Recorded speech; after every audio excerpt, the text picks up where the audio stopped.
I pledge allegiance to the flag of the United States of America and to the republic for which it stands, one nation, under God, indivisible, with liberty and justice for all.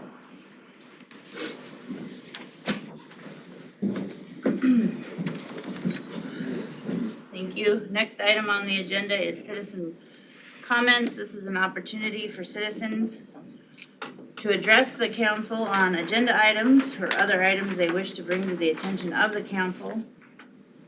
Citizens are encouraged to discuss operational issues in advance with the mayor. In consideration of others wishing to speak, please limit your remarks to 3 minutes.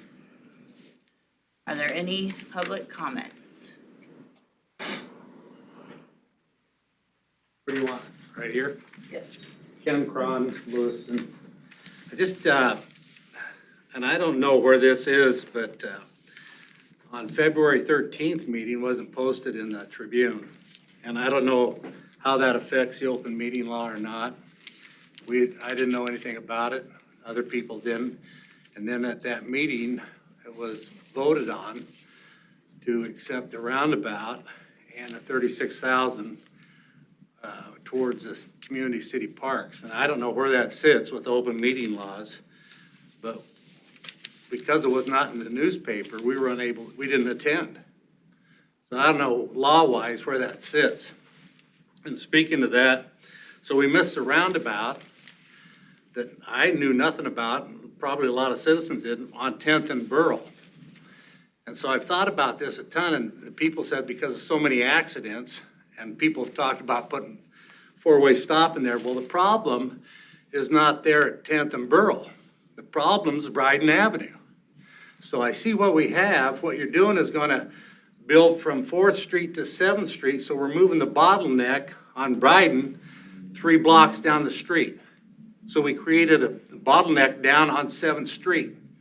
If you run 4 lanes all the way down Bryden, why do you think people cut through Burl? Because it's bottlenecked bumper to bumper on Bryden. So you fix Bryden all the way to Thane, and you've eliminated half your problem there on Burl and 10th, and then you can put a 4-way stop in there and take that $350,000 and put it towards the construction of Bryden Avenue. To me, that's just common sense, people. And I don't know if you ever think about it or if you ever drive that, but that makes a lot of sense. Besides that, that roundabout will serve no purpose. Absolutely no purpose. We have police, you put a 4-way stop in, you take care of that problem. So by bottlenecking Bryden, you haven't fixed the problem. The second thing is the fire station. I think if you did a survey of your firefighters that are actually working and they let them remain anonymous, you would realize that we do not need a $10 million fire station at the corner of 5th and Bryden, the most congested intersection in Lewiston, when we have a fire station 2 blocks away. It just needs remodeled for a fraction of the cost for the people and save us some money. I also would like to address, and I'd like to know, and I've never had this answer, where that money from that initiative we passed 8 years ago that said that was collected for water would stay in water, collected in sewer would stay in sewer. And if you had that money where it's supposed to be, you probably wouldn't be worried about rebuilding that water tower over there that just blew up. We'd have plenty of money to go towards that. And nobody can ever answer that question, or when they're gonna pay back the $800,000 for the library fund or for the water at the golf course. Anyway, how's your property taxes? Huh? Yeah, take a look at them. Mine went up 60%. You represent the people of the city of Lewiston. Thank you. Thank you, Mr. Cron, and I will follow up on the open meeting law. Oh, by the way, on property taxes, Nez Perce County is 1.465%. The state average is 0.65%. And that's something to know. Thank you, Mr. Cron. Is there any other public comments?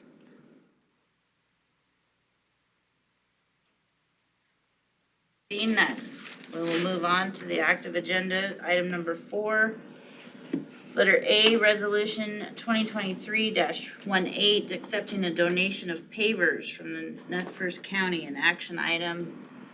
This is Mr. Barker via Zoom. Barker, are you seeing the actual meeting? Because I can only see the screensaver from the Lewiston presenter. That's what I have as well. I don't know if I'm assuming you can see me. Yeah, I can see you. Okay, I just sent Aaron an email. He's Okay. gonna hear us if we're talking, so, yeah, that's all I see is the screensaver. Okay, thank you. I just wasn't able to. Can you hear us? Sorry.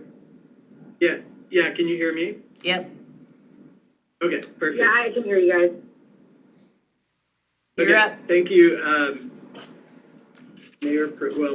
Council President and Council for allowing us to put this on the agenda last minute.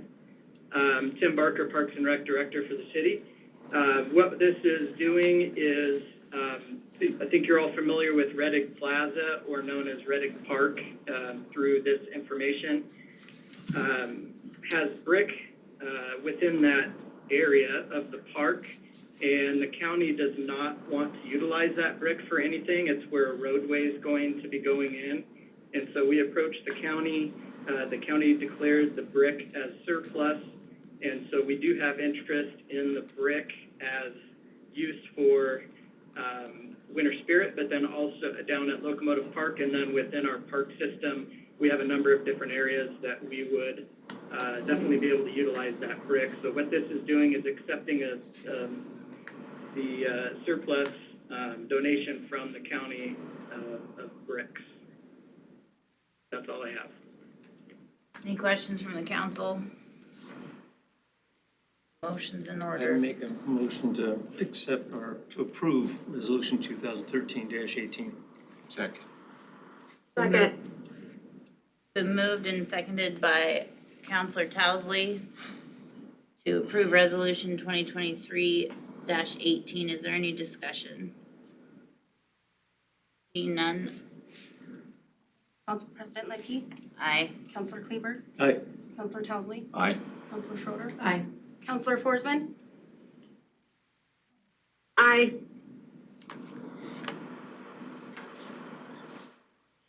Motion passes. Moving on to item number 5, these are discussion items. Please note that identifying an item as an action item does not require the city council to vote on that item. Letter A is Bollinger Building Update. This update is provided by Don Brigham from the Bollinger Group. So, Mr. Brigham, if you'd come and introduce yourself and state your residence, who you represent, the floor is yours. Thank you, Council, and we welcome the opportunity to be here. Name is Don Brigham, actually a resident of the Valley, Clarkston side, but do spend most of the time, it seems like, over here working on fun projects. So I also would like to introduce a couple other members from the Bollinger 501c3 group. We got Noel Harden, Fire Chief for Soton County, and Matt Weibler, member at large. And I will introduce our other presenter here in just a minute when it gets to that. So again, welcome for the opportunity. We'll try to be succinct. I know you guys have a busy agenda. I'd like to start with reading an excerpt from Steve Branting, or one of Steve Branting's books. Just kind of sets the tone, I guess, a little bit. And it says, "We regret much of what we've built. We regret much of what we've torn down, but we've never regretted preserving anything." And so that's kind of where we're coming from today. We care dearly about the gem, which is the Bollinger Building. Some people still call it the Civic Theater Building. They found a great new home at the old Lewiston High School with great productions there. So this is the Bollinger Building. As most people know, the city kind of, it was dumped in their laps a number of years ago due to circumstances that we don't need to go into, past history. And whether the city wanted it or not, that's not really the point, I guess. But there was some damage that occurred back in 16 And the city took the great steps. Ed George, one of your better employees, one of your best employees, whatever, led a crew up there to stabilize the wounded truss, the roof truss up above. And then it's just been basically sitting there for a while. I don't know who has been in there, but very not much anybody. But we got permission to come in late last fall, and Ed George, who did the initial work, Noel, myself, and then Eric Hasnerl went in and inspected the building. And that included going clear up into the attic and looking at that wounded truss. And I'm not going to elaborate on that. I'd rather have Eric, who's a civil engineer, give you that report from that. But that just sets the stage of what we've done. Obviously, because there is a leak in the roof on the west side there in one of the roof valleys, water has been trickling in during certain times when it rains and the wind is blowing the right direction. There is water damage in the basement, mainly to the flooring there. That's that kind of final snap together stuff, which wasn't worth much anyway. But surprisingly, the structure is very much sound and really very much like it was 4 years ago. I'd like to turn it over here and I'll introduce briefly Eric Hasnerl. If you're not familiar with him, Eric is a civil engineer, had his business here in the Valley, I don't know, probably 30 years, I don't know, something like that. Is also has done a lot of work, consulting work for Idaho Heritage Trust. So he does have familiarity with old historic gems, et cetera. And so I've got a few other comments after Eric talks, but I'd like him to kind of report out on what we found when we went up in the building.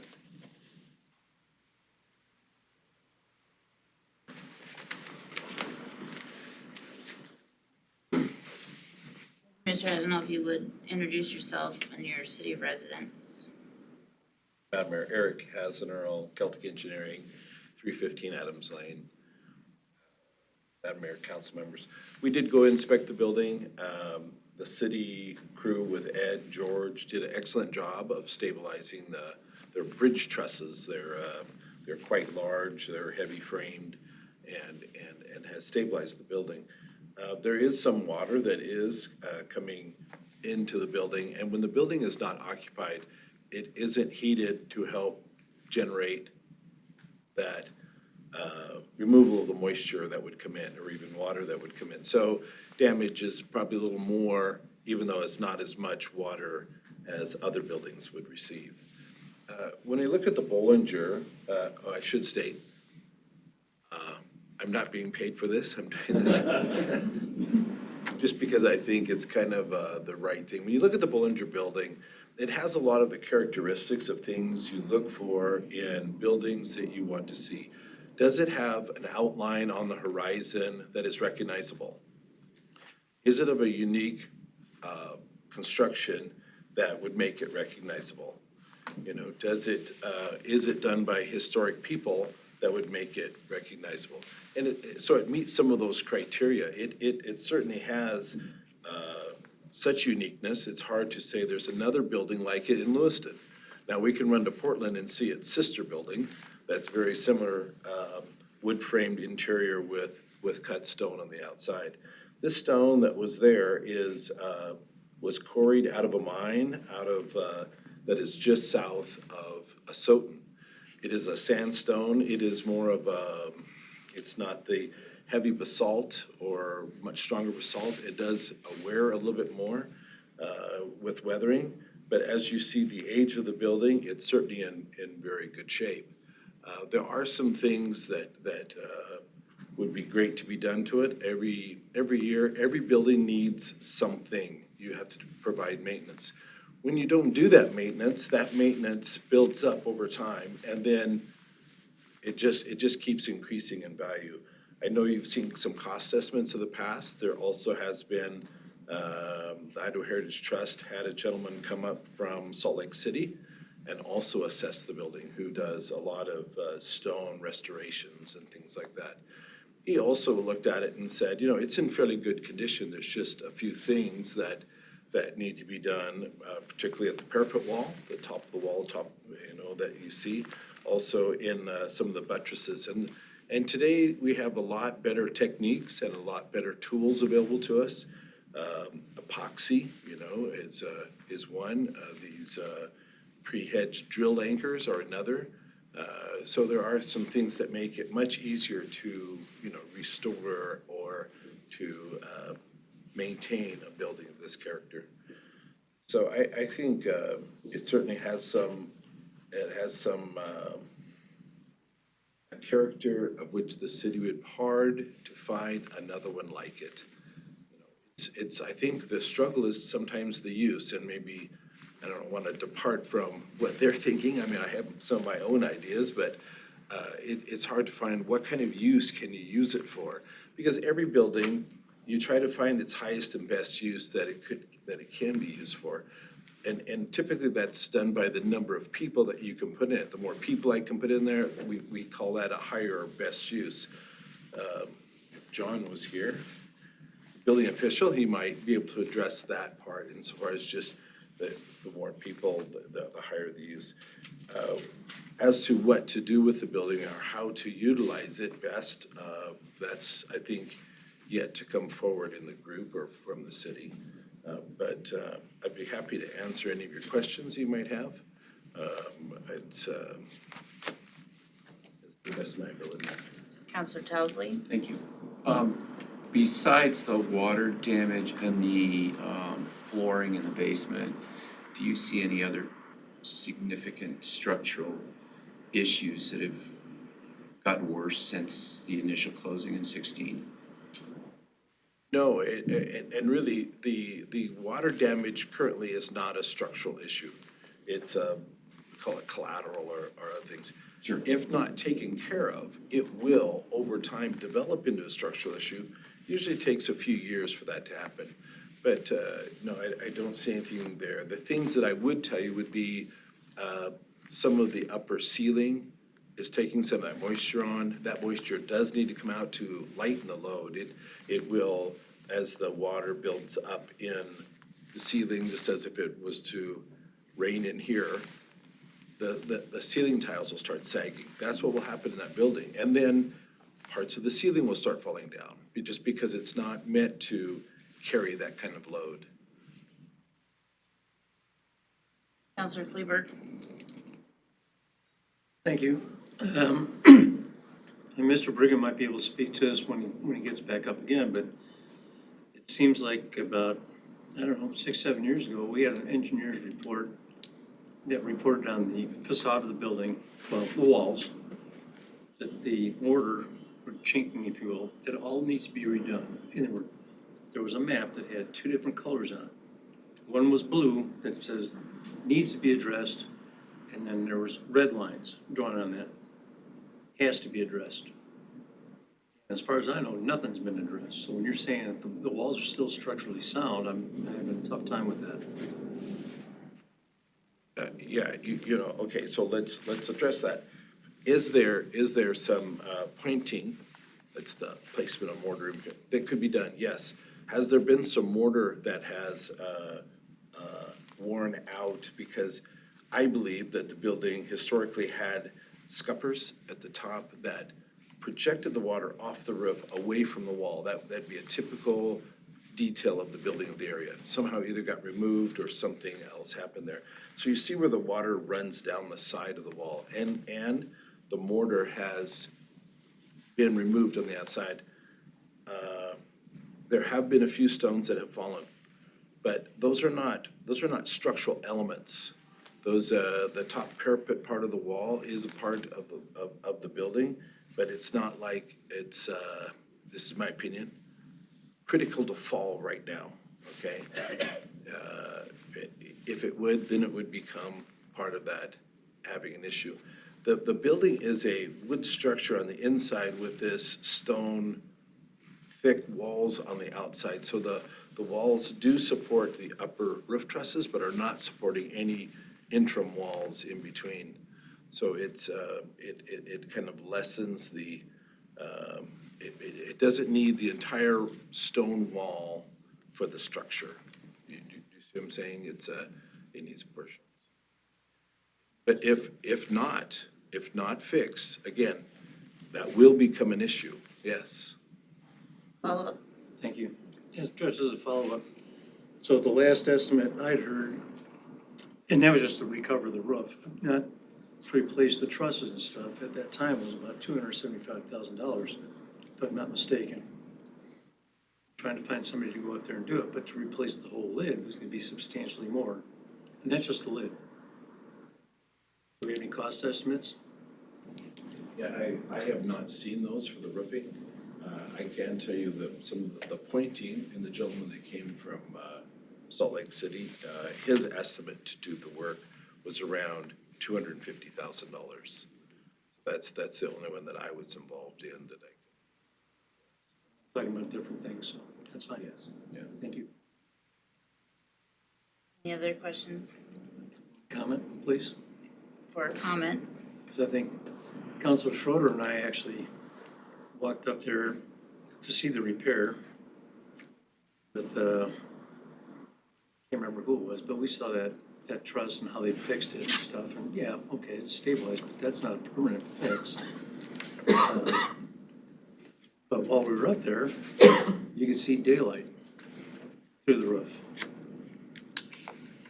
You know, I don't know if it was a cloudy day when you were up there, but I think that's the water that Mr. Brigham was speaking of, that how it could still enter the building. I actually have a question, and it might be more for Treasurer Gordon. I'm wondering, when did we acquire and do we own the land and the building now? And then also, what's our annual insurance cost to keep carrying this building that has deferred maintenance? I couldn't tell you what year we acquired the building, but we just, we acquired it at no cost to the city. I think we acquired it at no cost to the city. I'd have to go back. I don't think there was an exchange of money. We came in and we stabilized the building and in turn received the deed. There's no insurance on the building itself because the building has no value. So the insurance would be, it's covered for liability because it's covered under our liability policy if something were to happen as the result of the building. But the building itself, there's no insurance specifically for that building. And so is there any sort of risk management that the insurance company, I mean, obviously it's in our liability and it seems like it's in liability when you have things. All right, that would be a better question for the risk manager. And the only reason I know we don't have a special building listed specifically on our insurance policy is this discussion just came up a few weeks ago. And Jean, our risk manager, and I were talking about that. And that was the explanation I had received, is the building itself has no value to insure. But if something were to happen as a result of that building, it would be covered under our liability coverage. Thank you.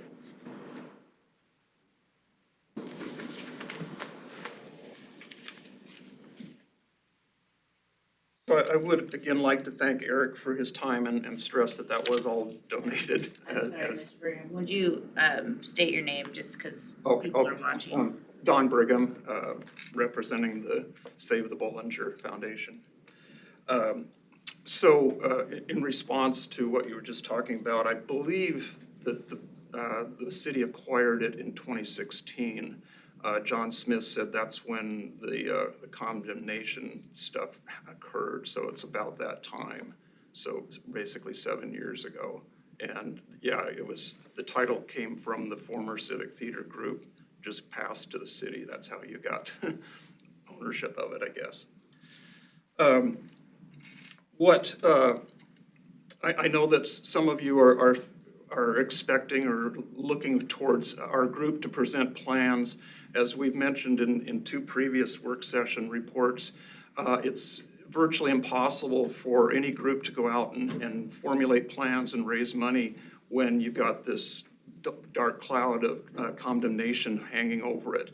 No one wants to go, oh, I'll give you $10,000, I'll give you $100,000 for the Bollinger, when there's no assurance that it's not going to be torn down. And that's been the looming thing with the city council and in the paper, et cetera. So we've always wanted to be a partner. We've approached this as being a partner with the city. We want to save the building. Maybe some parts of the city don't want it, but we're trying to assist. You know, we're donating our time and efforts towards this. We see possibly a range, a spectrum of choices that you might have. At one end would be to spend a lot of money, admittedly, a lot of money, to take care of the problems, ameliorate the limestone or the sandstone problems, put a new roof on. I don't know that anybody's talking about replacing the trusses, they're sound, but just put a new roof on. And then, you know, make it habitable for something, turn it into low-income housing, apartments, a coffee shop, find a use for it there. A lot of money, okay, that's not in your plans. A more modest one would be to just fix the problems, and number one is the leak on the roof. What Councilor Kleberg is saying, he saw, you know, sky through there. It's admitted, it's been known for years, and no fixes happened. If it was my house, I'd be up there next weekend fixing it. And so, you know, that's a problem, but maybe it's not a priority. But you could spend $250,000 to put a total new roof on. The pointing and stuff that Eric talks about, that's not, well, he said it better. You know, I'm looking down the street at the Center for Arts and History. That's what they did to the brick there. When things get old, you need to remortar, repoint them, et cetera. So that, you got one here, very expensive, one more moderate expense, but I know you guys have lots of money needs. Another one would be to just say, let's sell it. We don't want it, or whatever. You know, let's see what you could get for it. And I'm not sure that that's different from declaring surplus. My understanding, and I might be mistaken, but I had a good visit with your building official, John Smith, and he said it's similar to what happened with the old library up on Thane. Initially, the city tried to sell it, couldn't find any takers. Then they declared it surplus, and I think that some money was exchanged. Somebody bought it, okay? So maybe that's what you do with the good old Bollinger. There's a risk. Our group debated long and hard whether I should say this. But, you know, I think we need to move forward, and I wanted to present the options that we see. And we're willing to help you with any of these choices at this point. We want to see the grand old lady saved. But maybe that means that we take it off the city's hands and turn it to somebody else. What we came down to with the risk of selling or surplusing it is that the new person would love the building and wouldn't want to tear it down. That's a risk we're taking. I think if a purchaser or somebody that acquires it some other way actually looked at the cost, you've got asbestos removal in there, big deal, always a big deal. You've got some incredible stained glass windows, which I hope they don't just bulldoze them if they went that way. They'd have to spend a lot of money to safely take them out. And, you know, maybe they say the whole building's worth it just for those great old windows. Maybe, I don't know. And then you've got the cost of demolishing the building. What are you left with? A vacant city lot. It's zoned maximum for a duplex. How much is that worth? You know, I don't know. So surplusing has its risk for us that love the place. But maybe since if the city doesn't like it or doesn't want it anymore, it's a poor stepchild, maybe we pursue that. One step that's tied to that, and I think I got this right from John Smith, is that if the building is stabilized, and you heard from Eric that there's been no movement in the 4 years since Ed George's crew put that stabilization up there. If it is stabilized, the city, you as a council, could write a letter to John Smith requesting for him to review the status and possibly, hopefully, remove that dark cloud of condemnation over it. Then it becomes a little more desirable for everybody, I think. And then, so spectrum, a lot of money, a reasonable amount of money to fix it, sell it or surplus it, and then the least desirable would be for the city to tear it down. I hope nobody wants that. I know some people have said on record that they'd like to tear it down, but we don't see that as an option. So that's kind of where we're at. I guess I'm open to any questions or comments that you might have, or I don't know if anybody else from our group wants to talk. Counselor Towesley? Thank you. No, why don't you speak before I speak, because you might answer questions. Yeah, it's gonna be my Oh, request. yeah. So I'm John Smith, I'm the building official for the city of Lewiston, and I'd like to set a couple of things straight. The building is not condemned as much as unsafe. It was condemned because we had to have something done in there to stabilize it, which was done.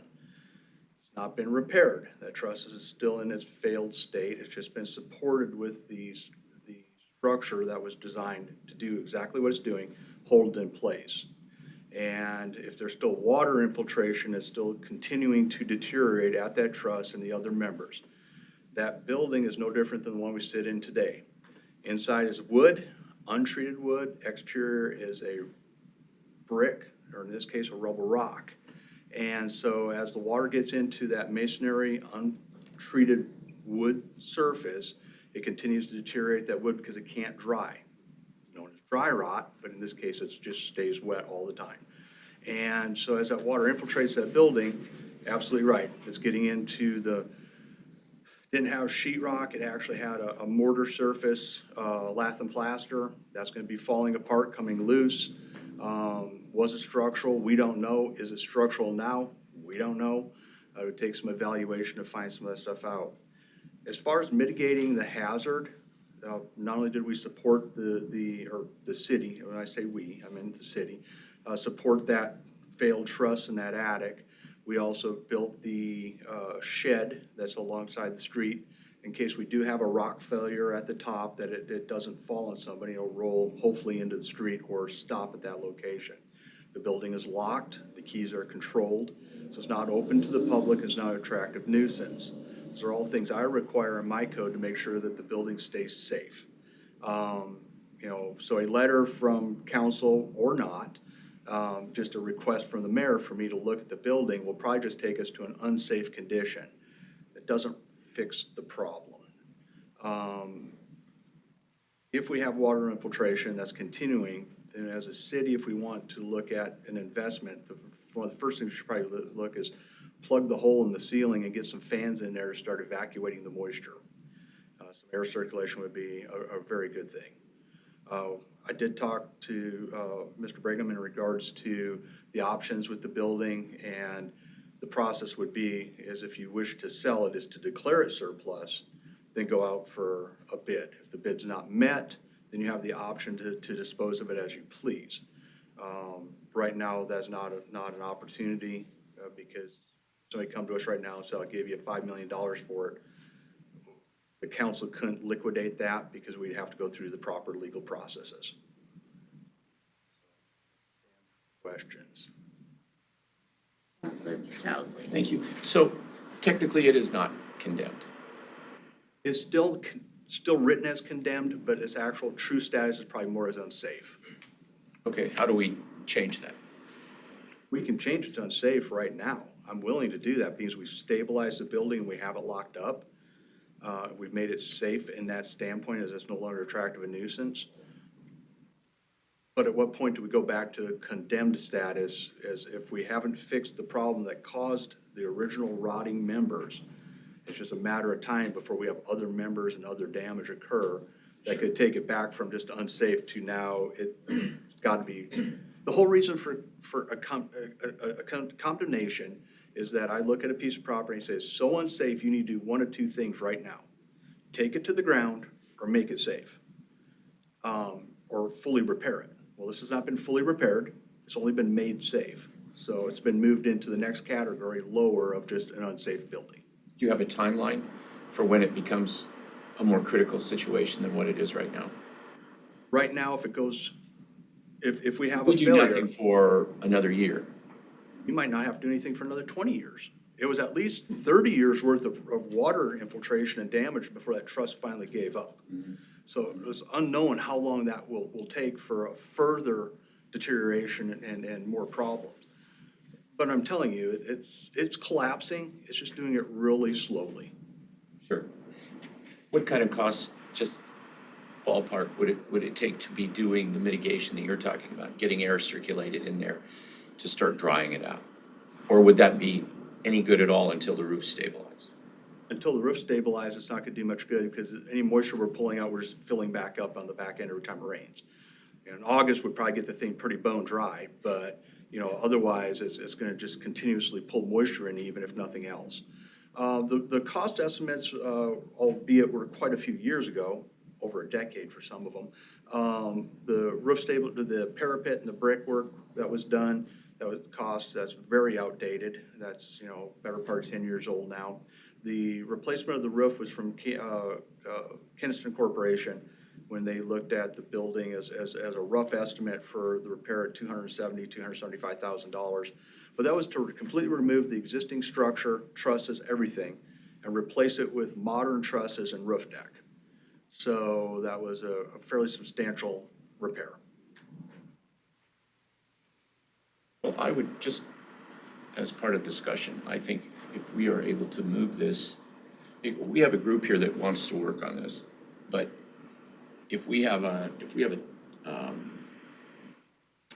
category that it is in that is keeping anyone from actually saying, I'm willing to put money into this, I think we'd like to be able to do something that would make it easier for them to at least get it going. I'm a little disappointed that I'm not seeing, if you have a plan, if you create a plan and then you're waiting for something to fall into place, then you can also be approaching other people saying, when this falls into place, then are you willing to help with this? And if we're not seeing that, then I feel like we're kind of behind, and I wish that we were a little further ahead than this. So I don't know if that's making sense. can I follow up? So one Sure. of my questions is there's the group, is there funds raised by the 501c3 that is ready to be, if the city were to mitigate something and allow that to happen? I think I would You say, have to go over there.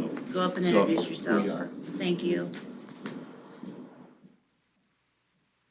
I'm Matt Weibler. I'm a resident of the city of Lewiston and a member of our organization. We have very minimal funds raised, and we do have donors who have talked to us and asked us, what do you want us to buy? And some of them have been really motivated people that we've mostly asked them to sit tight and wait until we have some kind of a known limit on it's not going to be condemned, or it's not going to be torn down, because we've never wanted to start raising hundreds of thousands of dollars from donors and then just have our, it's not owned by us. We have no control over what happens to it as of right now. And so we've kind of asked people to wait when they've discussed that with us. But I know of an individual who's talked to us about $200,000 before, and then I know another individual who said, I want to buy your new truss and we'll make it out of whatever material we want. You just let me know when you want it and where, and I'll see that it gets delivered. So those are maybe the two biggest people we've talked to. Does that sound correct? Councilor Kleber? Thank you. No, when this discussion started a long time ago, yeah, there was a split council about knocking it down or saving it.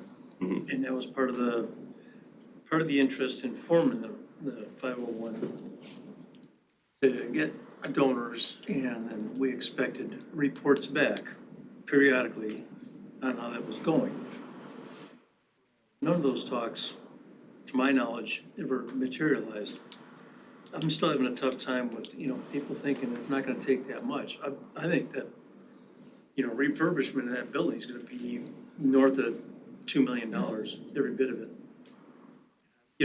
I'm not a structural engineer, but I drive by it all the time, and I can see the cracks in the wall and getting it all shored up. And yes, there are new epoxies out there, construction anchors that can kind of tie it together, but that roof, the whole thing's gotta come off. And I can guarantee you, whatever Kennison quoted years ago in the 275 range, and I think when people look at it, just replacing the shingles. Ernie was up there quite a bit.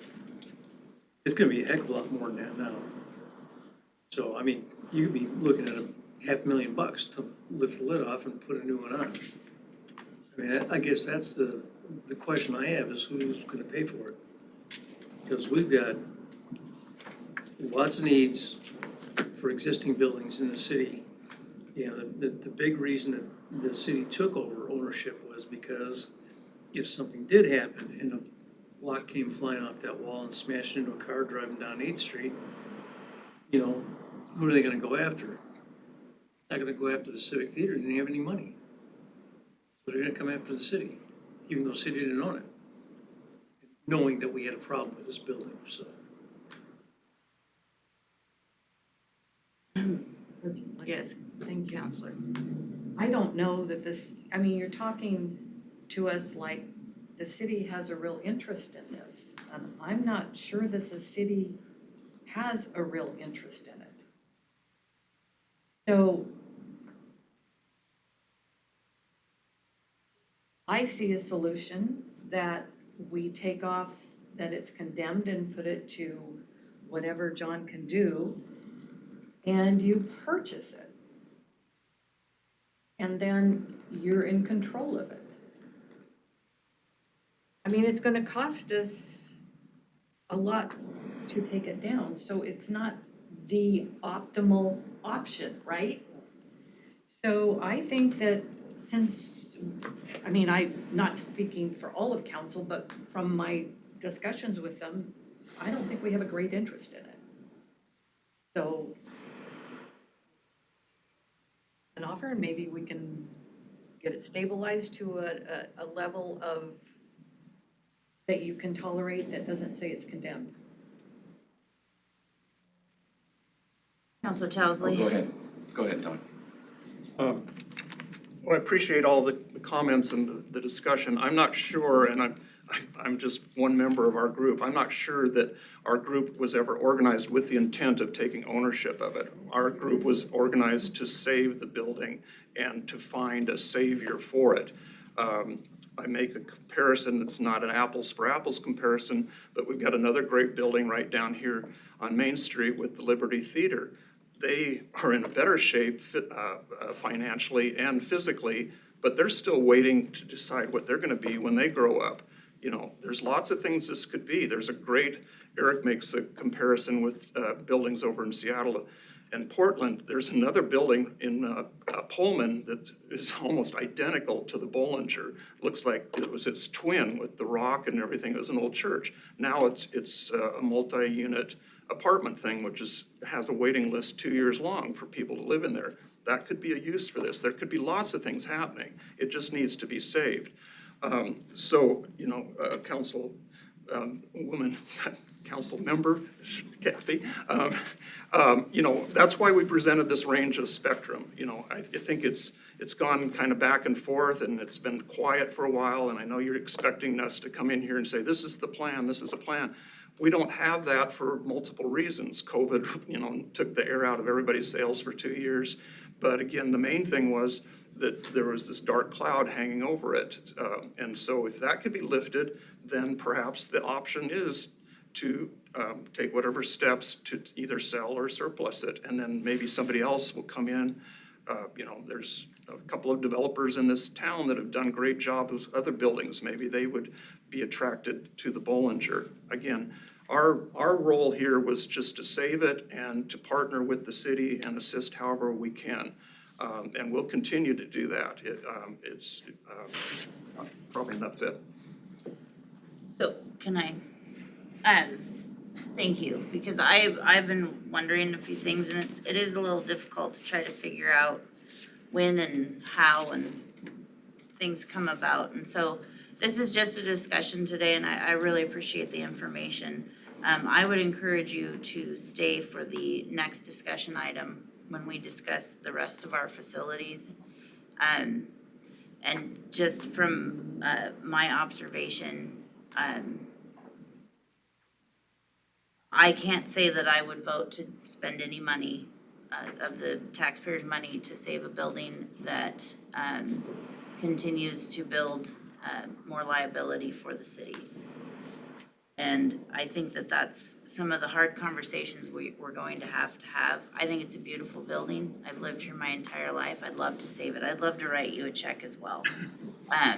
But we have to be stewards of taxpayer money, and I just think that this is a very good piece of information as we move through the rest of the city's assets, as we try to figure out what is in the best interest of those funds. But I don't think that I'm misspeaking by saying we will do whatever we can to ensure that first we protect the city's assets and our liability, but also to ensure that if there's interested parties that we come to the table. That would be my push and recommendation, is that obviously we don't want to lose our history, but we also need to decide if we can afford it. So, Councilor Towsley. Yeah, just a few comments to close for me. I find it, I mean, one of the things that the city of Lewiston considers to be a gem in itself is the neighborhood of what we call Normal Hill. And this seems to be one of the gems of Normal Hill. And that has value in itself. And I'm looking at all the things that the city has to deal with and the costs that we have to put in, and I can't support putting money into it either. I just can't right now. And lots of ands here. And I think it's important for us to be able to make it easier for people to get to the place to where they can have funding coming in to look at how they're going to deal with it. So if that means taking it from a considered condemned to a, what's the term again, Mr. Smith? Unsafe, yeah. To an unsafe status, I'm all for that. And then we put another timeline out and say, what can you do in 6 months? What can you do in a certain period of time? And come back and say, okay, this is what we got together. This is what we can do.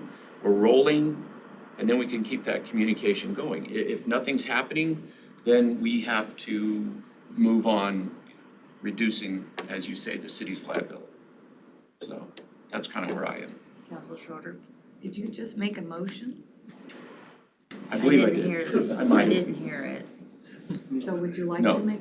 Okay. Well, yeah, I would.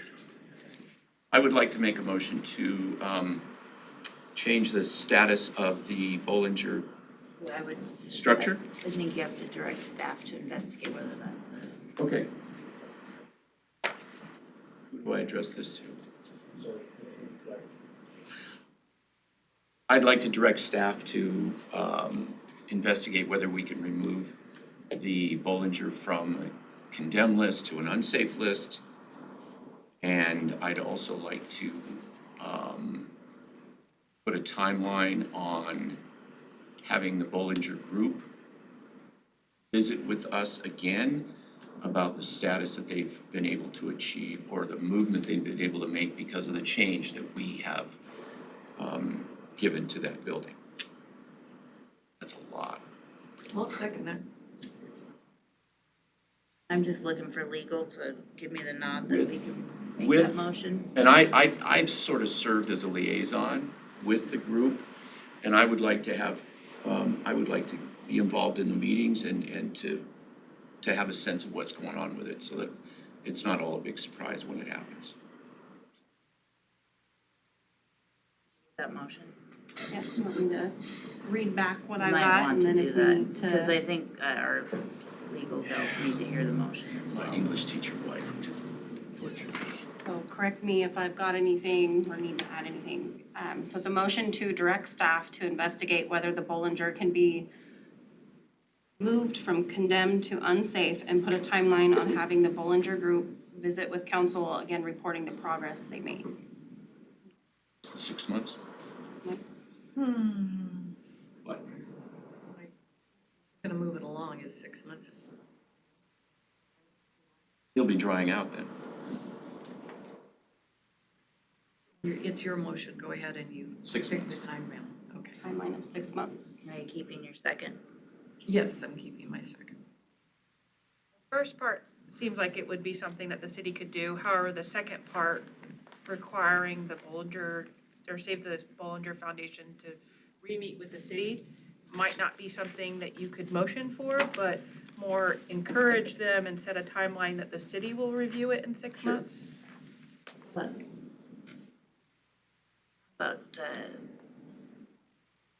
cut that to 90 days, and we also direct staff to invite the Bollinger back at that 90 days. I prefer the 90, thank you. Sure, we'll see what the status is in 90 days. We'll be in the middle of budget.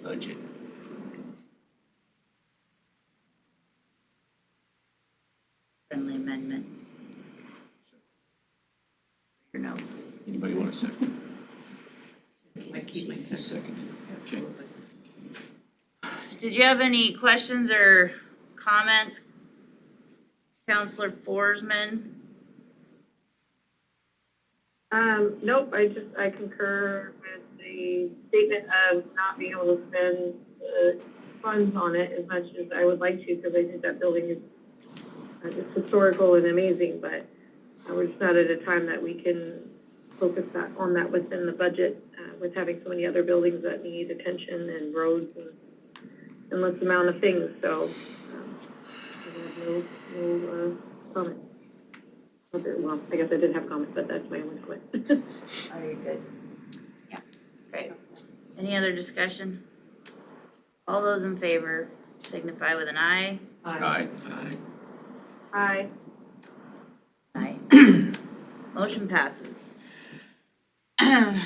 With that, we will move on to letter B under section 5, City of Lewiston Facilities.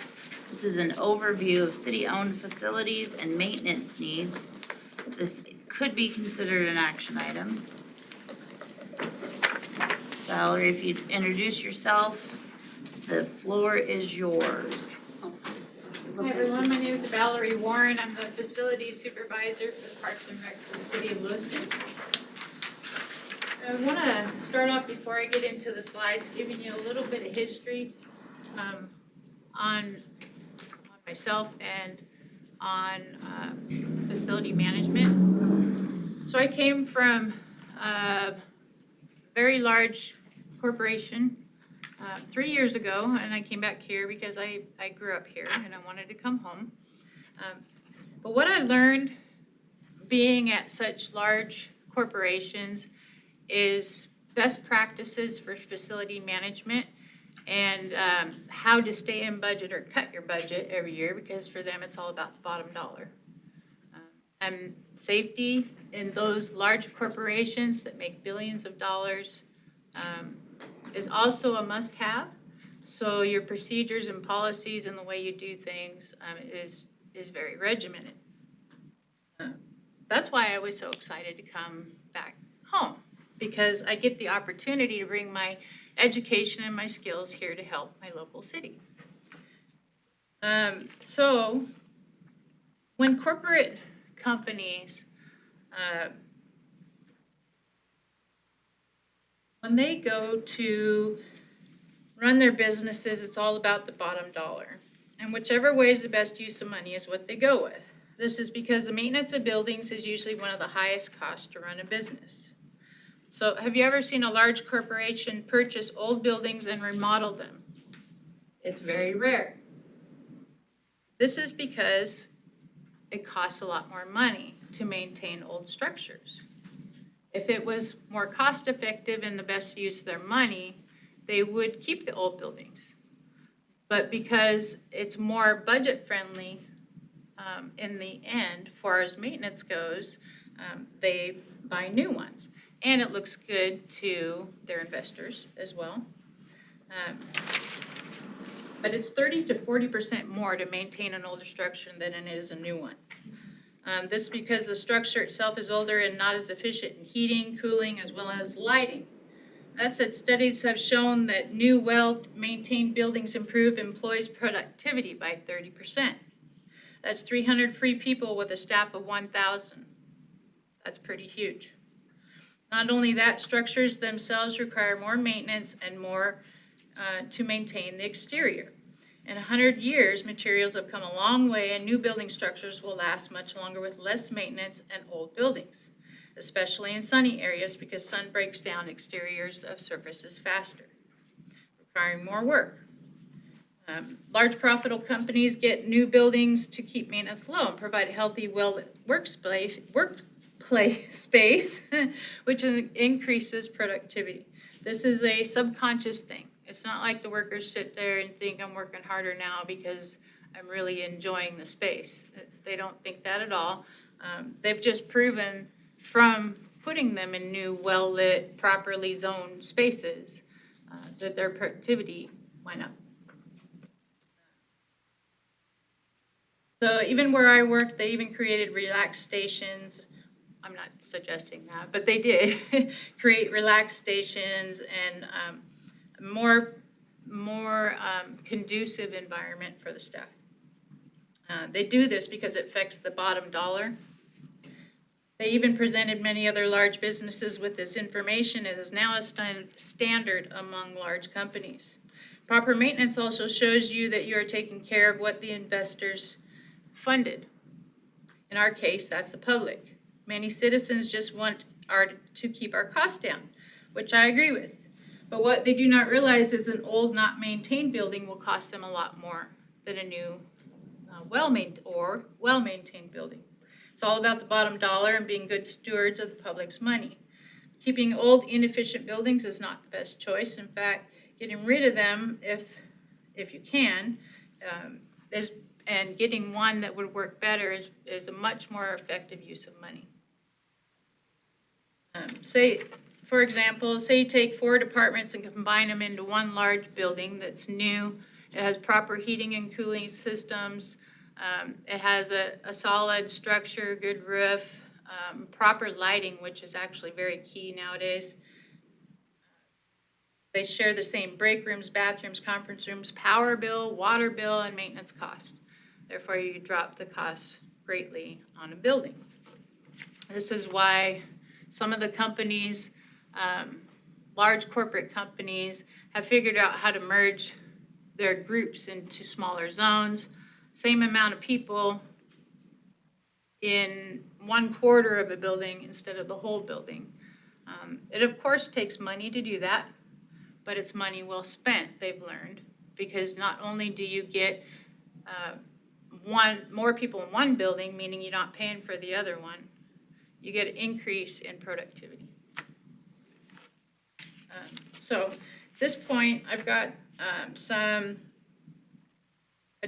want to address some of the issues that I found with the city. When I first came 3 years ago to the city, I noticed that they didn't have a maintenance facility program. Some of the maintenance had been put off. And I took a quick look at it and realized, okay, we're going to have to redo this. Take a full assessment of everything, really learn the city, learn the processes, learn your buildings and what is needed, and come back. Well, today I'm back, and I have those results for you, okay? So,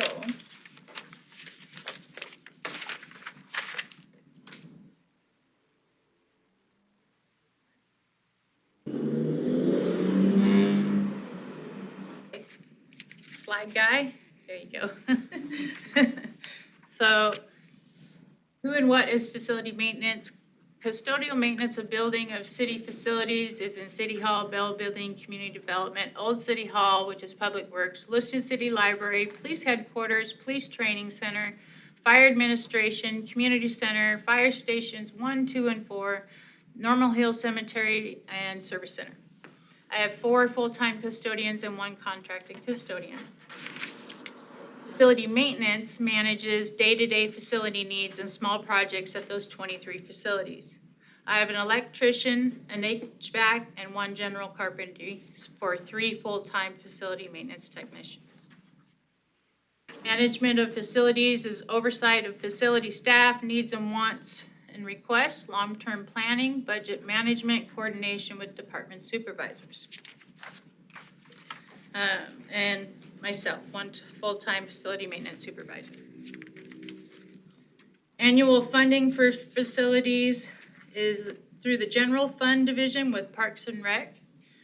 And FY '23 annual budget is $1,062,470, but that also includes everybody's salaries, their benefits, the operating supplies, PPE, vehicles, fuel, general maintenance, general needs from day to day, contracted services, property leases, travel and training, utilities, and special and technical equipment. The annual budget for one-time project funding this year was $190,000. The slide that's up now is an example of last year projected and this year projected. One of the items that I've noticed is some of the maintenance has been deferred or pushed on for several years. Well, as you do that, you may have all these good intentions of coming up with, okay, we need to work on this, this, and this year. But you get to that year, and then something emergency comes up, and all those other items get pushed away, and all your money has to go to emergency, therefore putting those other items back on the docket for another year. Which I'll get to more detail on that a little bit later. Wants from departments end up having to be funded by each department's own budget due to lack of funding within facilities, which has caused individual departments to be forced to create their own fund. I don't have money for wants. I have too much big list for needs. And so when a department has wants, I can't help them. Many of the departments this year have wants based on their needs, but as far as facility maintenance goes, for me, it's a want. Annually, what we initially planned for doesn't end up for what funds are spent on due to unforeseen needs, eventually kicking some needs down the road to another fiscal year. Now, this next slide is a list of all the deferred projects. These deferred projects that are listed here, there's quite a few of them, are from the last 10 years alone. I have more detail on them when we get to the actual list that I provided. But these are all large, serious issues. They're not small wants or needs. They're big items. For the direction moving forward, a long-term deferred maintenance plan needs to be addressed before facilities are no longer safe. That's why I'm here today. A decision regarding facility use and needs should be discussed to decide if projects should be addressed or if the city services should co-locate. How much money is too much to dump into an aging facility? Need to address next year's and long-term budget needs moving forward to support the backlog of needs in the city facilities. And priorities for needs will be addressed during the upcoming budget process.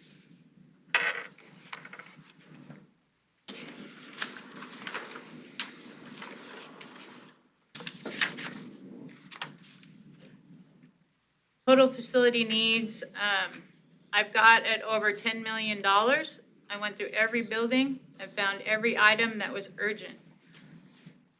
Some of these are very urgent. Some of them are 5-year urgent.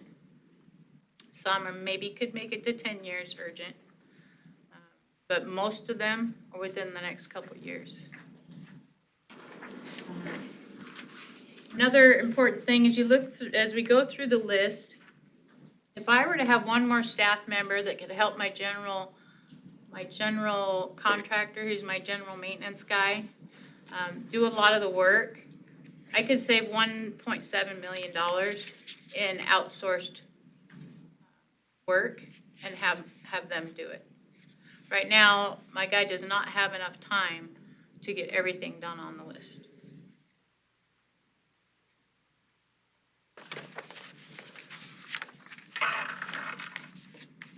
Okay, so in all the buildings,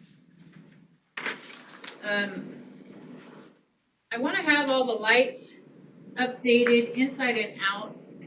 And I know this sounds extreme. This is my want, but here's my reason for it. We're coming into a power crunch with what the government and all the other companies in the world are pushing to go everything electric, which puts a strain on the electricity that we currently have. If you understand electricity, it's run through wires and power, you know, and you have so many wires and power that go to your buildings. But if you need to increase that amount of electricity, it's not as simple as just adding anything to that building. You can't do that. You have to change the wires, you have to increase the capacity at your building, which on average is about $20,000 per building. And then you have to, then you can add outlets and computers and whatever else you need to do to that. Lighting has come a long ways in technology. So if we update all buildings, I'd love to do streetlights and everything, but if we updated everything, they've got huge refunds right now, or rebates for electrical right now at about 60 to 70% of the cost.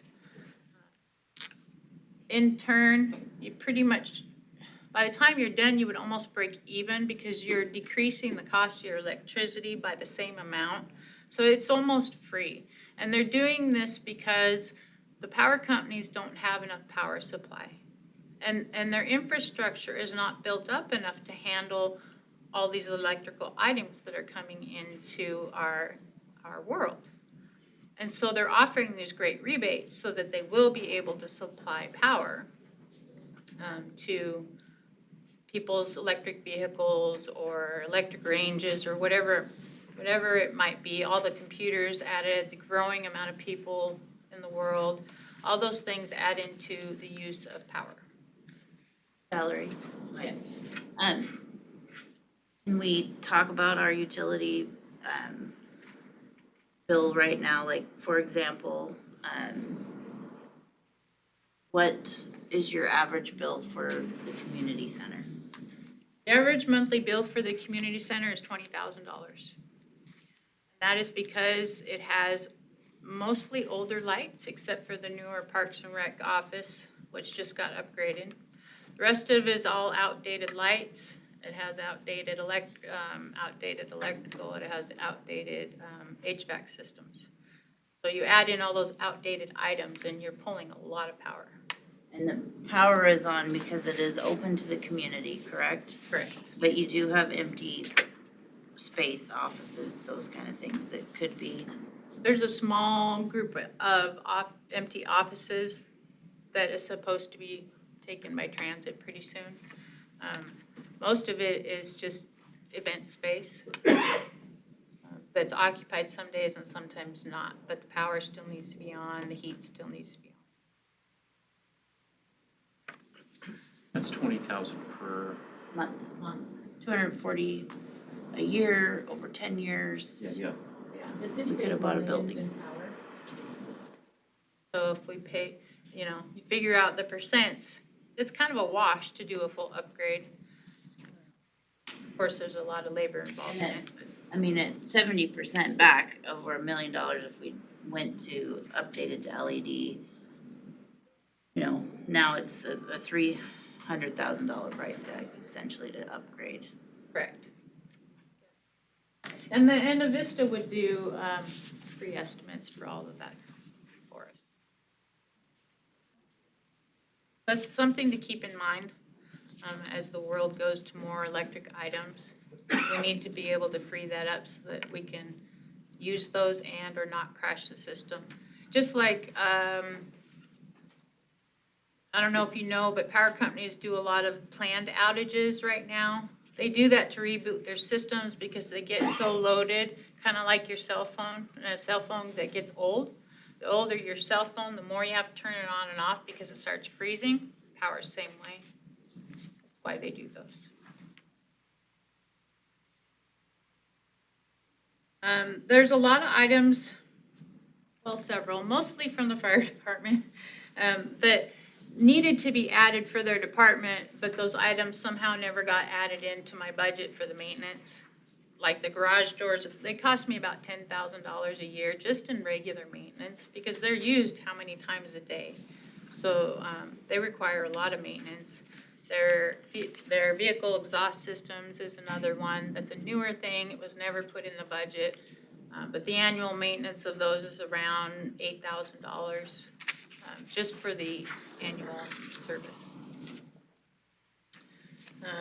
And in the rest of all the buildings, the interior hallways need painted, and a lot of them downstairs in this building and downstairs in the next building, they haven't been painted in many years. That's not urgent, but it does help keep the walls protected and well cared for.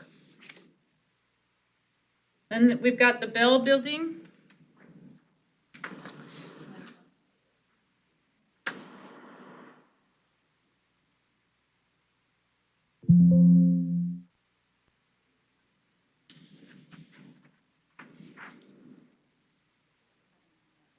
Yeah, give it a minute. The Bell Building, which is this building, the carpet downstairs, this area right here is the only area that's got newer carpet. The rest of the building, especially downstairs, needs replaced due to rising carpet costs. That's about $45,000. The windows on this whole side of the building are all original. They should be replaced. If we don't replace them, I mean, everybody always says, well, it's working. Well, yes, but they are inefficient with cooling and heating. Everyone downstairs are ones that sit by there in a cold day, are always cold, or they have additional heaters in their office pulling more power. So it's the way you look at it that way, it's not really a savings by keeping the windows because you're paying more in power to offset the heating bill. Not to mention, no, those are older original windows. These particular ones on this building have been cared for a little better than some of the other buildings, but they will eventually rot away because they're just old. There's a few HVAC units in this building that need replaced as well.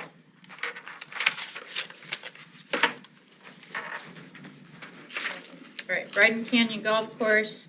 I've done a lot of the repair up there already, but the HVAC system will probably only last a few more years. Okay. And I would like to, this is a like on the Bryden Canyon, I would like to update the kitchen to where it was obviously an afterthought and cut up into multiple pieces. It's a really bad use of space, and if you open the ceiling up and do the room right, it would be a lot better. Carnegie Library, which is not our library downtown, that is the original library up at Pioneer Park. That's a historical building. The restrooms are starting to leak and have issues in there. Those need updated. It's about $10,000. And remember, anytime you do an update, you have to meet the new ADA recommendations and all the new codes, which that building will not meet as it is. So we can't just do simple repairs unless it's just a leaky faucet or something. Flooring, the entrance flooring is coming up. That's about $7,000. To repair the exterior, which is remove the lead paint, there's a lot of rot, and fix the exterior walls, about $250,000. That item was deferred from 2015. The restrooms were also deferred from 2015 to 2016. HVAC units, it needs, this is an urgent need. The boiler is dying up there. It's currently running on half of its capacity because the other half has old sediment in it that has plugged the lines. That is not really a repairable item. That is a very, very old boiler. There's only one man in town who even has any idea how to work on it. He did his best job to fix it. He cannot fix it. That's at least 50 to 100,000 depending on which way you go. You put another boiler in and redo all the pipes and fix it that way, you're about $100,000. If you do HVAC system, a newer system, and put in some different split ones, you might be able to get away with about 50 to 70,000 depending on the cost.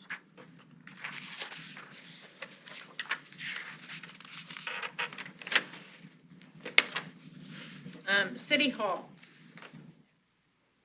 City Hall, I had the boiler worked on a few years ago, and they said, they gave me about 5 years for how long it would last. Part of that reason is the water. There should have been a water softener put in the line before it got into the boiler, but the hard water is eating away at the inside of the boiler. So we got about 5 years for that. Those are anywhere from $60,000 to $100,000 for that system. The windows, I did get a quote for the windows. I tried to get that done in 2021. It was also suggested in 2015 and 2017. That now is probably about $300,000. Those are also existing windows. They're not only inefficient, but many of them are rotting away. The weather-facing ones are in pretty bad shape. The carpet, a quote I got is a year old, $70,000. It's been postponed since 2012, 13, 17, and 21, so it's been pushed off for all those years. I don't have any reasonings for any of these postponements or deferrals.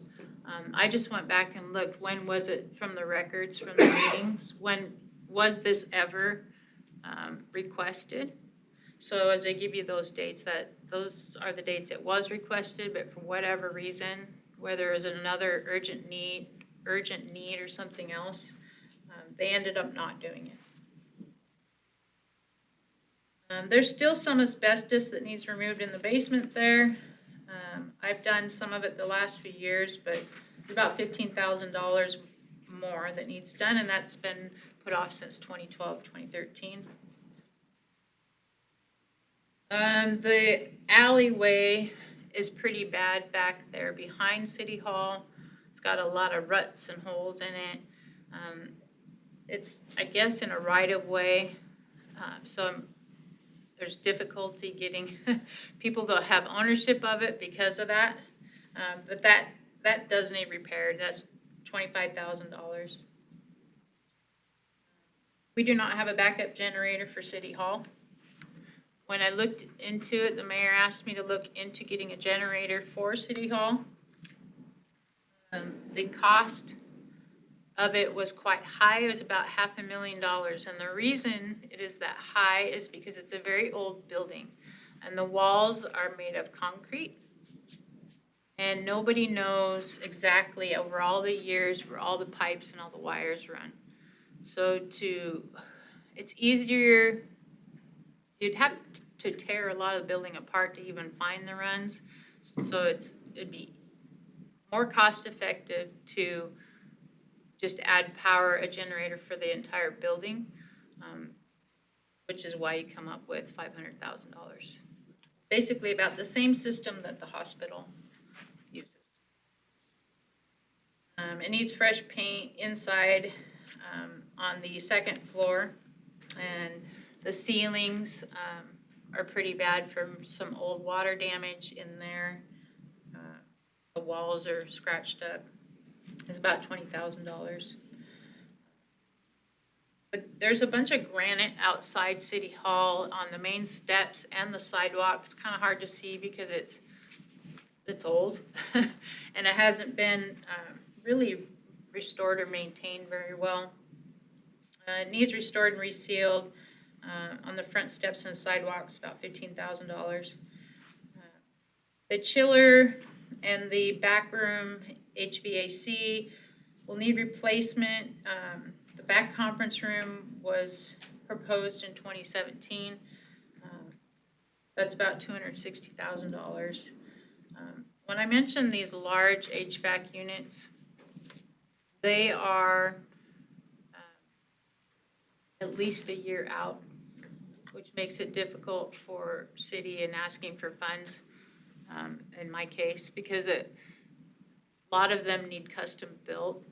And because of the state of orders right now, just ordering it may take a year, year and a half, more or less the time to get it put in. There's still a lot of pipes in City Hall that have never been replaced. They are original. I replaced one a couple months ago because it started leaking. It was in the IT room. But to replace the rest of them is about $20,000. That was asked for first in 2012 and 2013.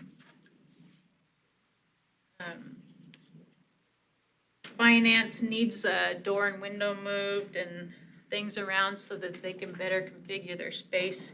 That'd be about $5,000. The community center. They should have internet upgrades for video meetings. That way businesses and even this meeting and other meetings, with everything being done by Zoom, they could accommodate for that. It was requested in 2016, 2017, and I believe I looked into it 2021. And it's about $40,000 to do that. That's not a need. It'd be a good benefit for people, but that one's not a need. There's some rot in the exterior walls at the community center. There's a west wall and a south wall that need the repair in the wood. That's $25,000 to repair that. The siding is faded, broken, and falling off on the community center. That's about $75,000. That's a guesstimate. That's been asked for since 2012, 2013. The HVAC units, I have one that's dying in that building. I've already pulled part of the building off of it and last year put in a single unit for the space that we rent out to the volunteer center. So that at least they're good. But it needs to be zoned out into 9 different zones, which will be either 9 more or 4 more units at about 20 to 30,000 each. That's 500,000, and then the units on the other side of the building are also aging out.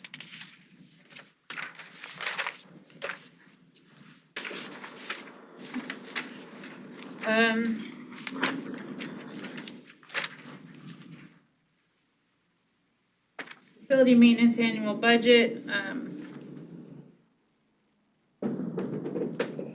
I've had to, everything in my world is increased as you can imagine. It's doubled to not tripled. So there's some basic things that I want to bring up when we do the budget. I just want to mention them today. Key cores, that's the thing you put your key in and the door lock, that's called a core. Those are now my cost $100 a piece. They used to be about $40. Utility rate increases. So last year I was able to cover, or we were able to meet at the community center at least, but I believe this year with increased use and increase in power costs, it'll probably be about 30,000 short. Custodial staffing, if we do not outsource to the library, I should add another person. Standard custodial maintenance for a full public space, something that has a bunch of common areas that you have to clean every day, is normally about 30,000 square feet per person.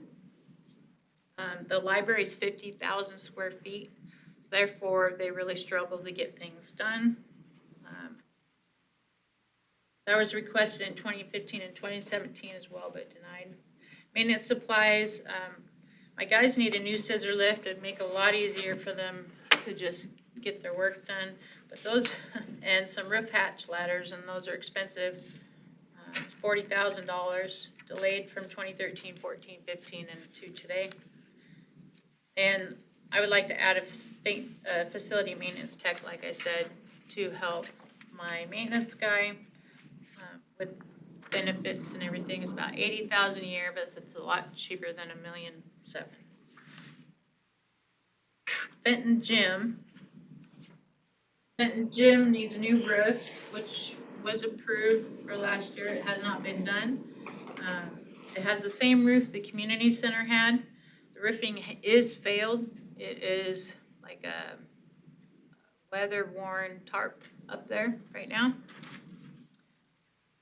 It also has metal north and metal south sides on it on a very steep hill because of metal costs and the difficulty getting from a sloped hillside up to fix the metal repair. The estimates I've got around $400,000. It needs abatement done inside of it because it's had leaks for so long. There's a lot of mold and water damage that's occurred inside of there. Can't repair it till the roofing is repaired because if you close up the walls, you just make the problem worse. So I've left holes in the wall so that it doesn't get worse. That's only about $5,000 for that. And then my staff could fix the walls. HVAC units have never been replaced up at Fenton Gym. They're about 35 years old and failing. About $60,000. It was rejected 2012, 2013, 2017. The basketball court is original. It was made of a kind of a trendy material, more of a rubber type court. It's way past its life. If you want to keep that building, it's $200,000. Been deferred since 2015. It needs new paint. The exterior doors, the bars on them and such are failing, and a lot of just miscellaneous repairs for about $8,000.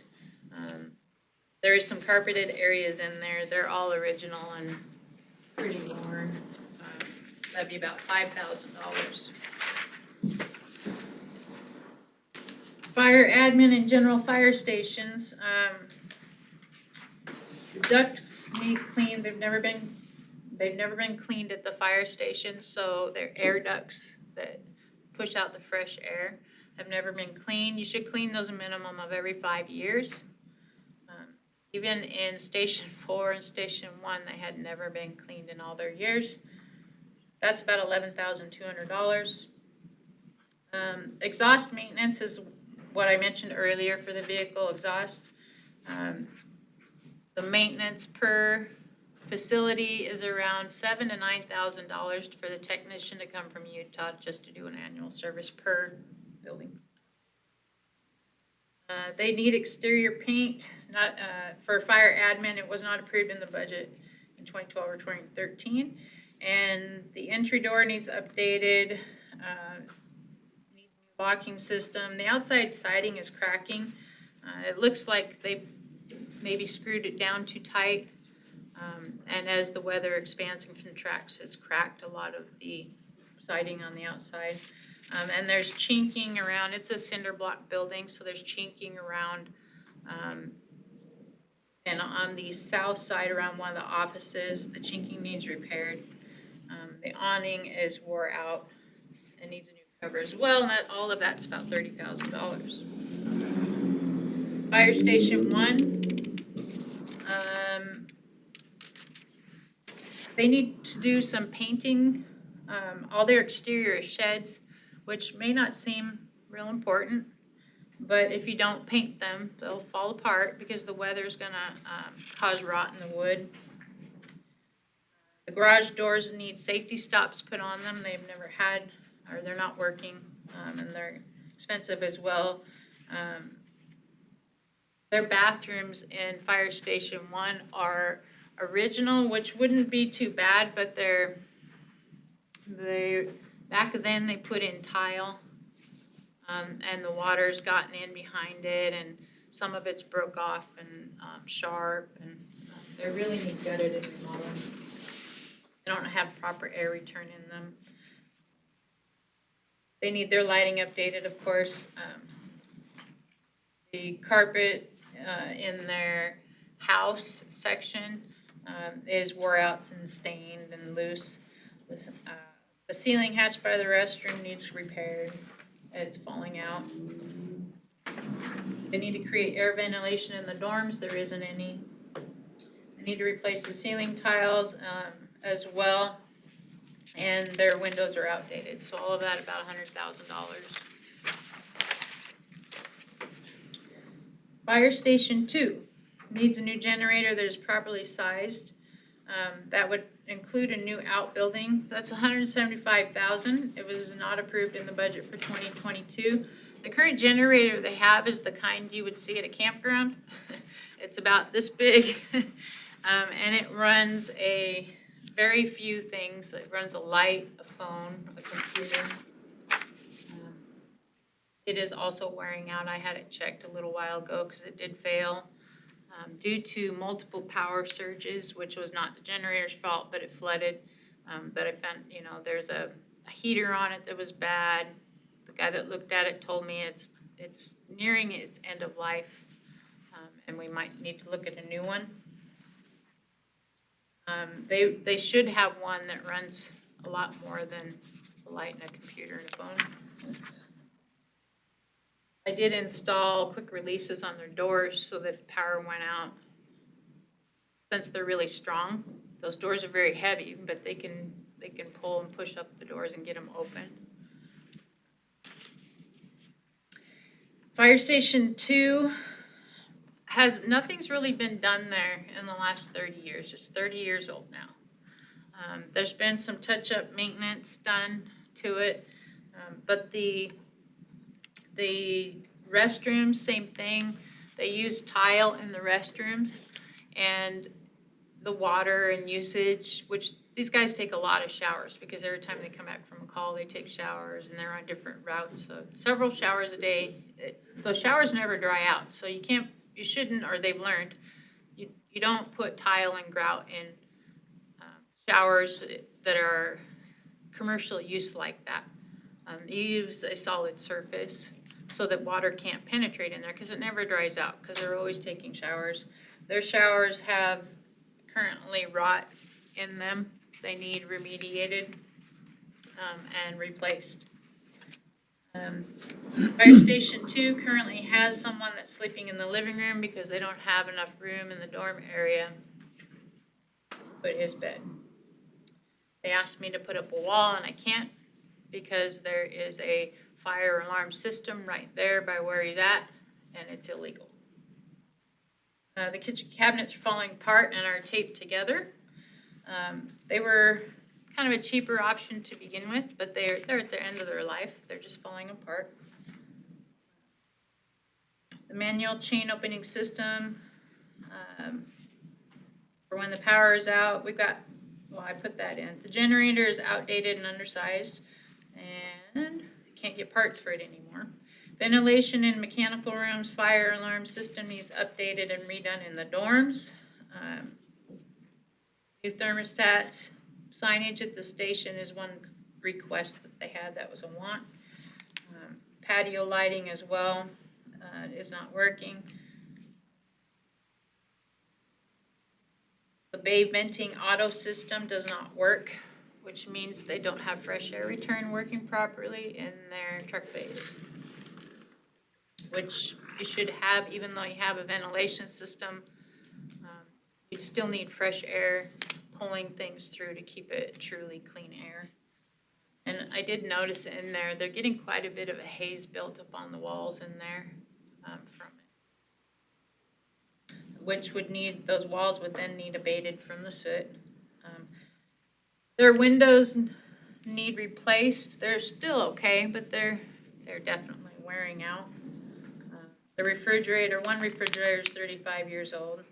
Probably end up getting one this year. They want to expand their flower beds so that they have a little bit more outside space. That was a want that they asked me about. The HVAC ductwork also needs cleaned out there. And the showers, that's about $75,000 to redo the shower rooms. Fire Station 4. This building has never had maintenance that I can see done in it. Every item in there is actually original. The problem with that building is it's a cinder block building, and so it costs a lot more when you wanna modify that type of building, because everything needs engineering, because if you cut a hole in cinder blocks, you pretty much ruin the whole stability for the whole side. So you have to reinforce everything much more than you would a regular stick-built building. There's a void under the concrete. When I first got here, they had showed me, they were driving the fire trucks over as they pull out of the truck bay, that it was bouncing. So I had it excavated and report, and there was a water, we don't still know if it was a spring that's running underground there somewhere. But it took out quite a bit of earth, so we filled it back in, put in a new side. The other side was not as bad, but it does have an issue, and where you were gonna maybe get rid of the station, I didn't wanna put another $20,000 into a driveway that was still okay, if I didn't have to, but if we're going to keep it, we have to do that. All the flooring is original in there and very worn out. The appliances are wore out. The cabinets, at least the cabinets are just the finishes mostly wore off, but they're really, really old. But they're not falling apart yet. There's no storage. The wiring, plumbing, have never been updated in that building, so it's 1950s, I think that building is, original. It needs a new roof, including the metal on the outside. It needs a new HVAC system. They need a frame in the bedroom window. I did get a quote on that. It was about $15,000 just to engineer the frame to put in a window. Because that's when I learned about the cinder block and why it was so expensive. It needs better insulation. A lot of the drywall needs fixed. There's some holes out in the garage, about this big. Repaired. The ductwork's never been completed. The garage soot that came because they didn't have a vehicle exhaust system before that, the soot got all over the roof. That needs abated. Needs a new alert system. The building needs redesigned to fit the bedrooms, an office and workout area. They don't have the washer and dryer units that they need to clean their equipment properly. You would think that would be simple, but it was a slab build, and there's not much space, and the only spaces you can find are on the other side of the building, which means you're dredging all the way across the house, the truck bay, and over to the other side. And anytime you do that, it gets expensive. The garage heaters don't work right. They need a new decontamination zone and an updated generator. That's about $1.7 million for all those items. That roofing on that roof, by the way, is the same one that was on all the other buildings that is failing. So Fire Station 4, Fenton Gym, Police Training Center, and Traffic Building all have that roof. They do not have any time to dally on those. The damage is causing right now. That can't wait. The sinkhole about $20,000 if you keep it. The Lewiston City Library, the outside. So the outside was painted with lead paint, and maybe it was painted many years before. I'm not sure whether we got it painted or not.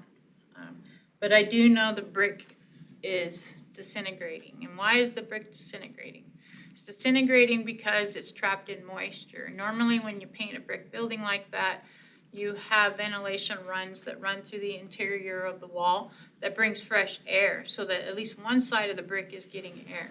But when you paint the brick and you don't do that, you're trapping in all the moisture inside of there, and it's the same as dry rot on a building. That definitely needs to be done. Based on what LCSC paid to have their building done across the street from the library, they paid around, I think it was $400,000 to get that done. The library is a little bigger, and we are 2 years post-COVID, so there's going to be a lot more than that. The awning needs painted. That's about $5,000. The carpet tiles are popping up. I'm able to keep them glued down and working for now. The reason they're popping is because it's an old building and the floors are settling.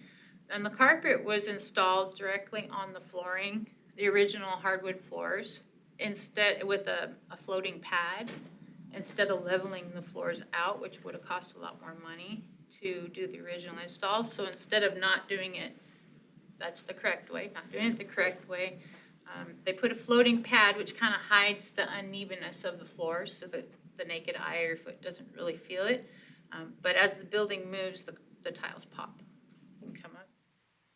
I would say we got about 5 years. That's a big building with a lot of carpet. It's about $100,000 if you want to put carpet back in.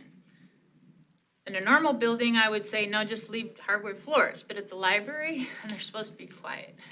And so if you have all that exposed hardwood floor, it would be a very noisy, echoey building. The windows, a lot of them still need repaired and the window trim and paint. When they installed those windows and the door trims, they used a foam type trim, which I've never seen used on a commercial job. And then they painted it black. So with our sun and heat in this town, and you put the heat on a foam around an old building that moves, all of it is popping out and cracking or twisting in there. It's very easy to see. Even if you don't have a degree, you can look at it. It's pretty obvious. That all needs replaced. I haven't had a estimate on that, but I'm guessing around $50,000 because it's quite a bit of trim, and trim work is one of your most expensive finishes on a building. We need to add a roof drain under the ladder on the west wall to avoid damage. That's about $15,000. The lighting is failing in that building. According to my team, they believe that the lighting was probably purchased from Canada. Sometimes there's manufacturer lots that go out, and they go out for bid to contractors, and contractors will buy like a warehouse or a truckload of items, and they get a really good deal on it. There's always a reason they get a good deal. We think maybe this is one of those deals because there's a lot of these are not truly commercial lighting systems that are in the library, and they are failing. And so I've already replaced quite a few of them outside and some inside, but you've got a ton of lights that run directly down the hallways in those buildings. They're kind of a pendant light. All of those need replaced, about $25,000. And then recently, some of the structure inside the wall of the bathrooms on the first floor has cracked.